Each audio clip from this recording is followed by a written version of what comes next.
नमस्कार मित्रांनो. सकाळी एक रेस्क्यू कॉल आलेला. गेल्यानंतर बघितलं कॉमन ट्रिंकेट स्नेक म्हणजेच तस्कर जातीचा बिनविषारी जातीचा साप आपल्याला मिळाला.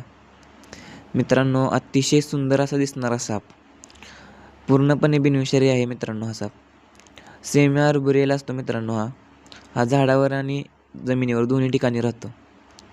जास्त करून मानवी वस्तीच्या शेजारी मित्रांनो आपल्याला हा साप भेटतो. घरामध्ये कपाटात जिथे आपण वस्तू ठेवतो अशा ठिकाणी मित्रांनो हा उंदीर वगैरे खाण्यासाठी येतो. त्यामुळे याला तस्कर असे म्हणले जाते. अतिशय सुंदर साप आहे. बिग साईजमध्ये होता. आपण त्याला सुखरूपपणे रेस्क्यू केले. तेथील लोकांना थोडेसे अवेअर केले सापाबद्दल. ती थोडीशी माहिती सांगितली.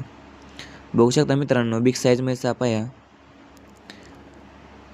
मित्रांनो, आता याला आपण सुखरूपपणे त्या नैसर्गिक परिवासात आपण रिलीज करणार आहोत.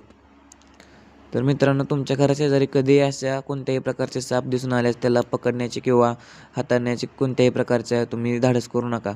तुमच्या शेजारी असणाऱ्या वन्यजीव रक्षक किंवा सर्पमित्रांना बोलवा. ते त्यांना पकडून सुखरूपपणे त्यांच्या नैसर्गिक परिवासात सोडून देतील. मित्रांनो, जरी साप बिनविषारी जरी असला तरी त्यांना त्यांची ओळख करताना चुकलं तर मित्रांनो जीवाला धोका होऊ शकतो. त्यामुळे कोणत्याही प्रकारची रिस्क घेऊ नका आणि सापांपासून लांब राहा.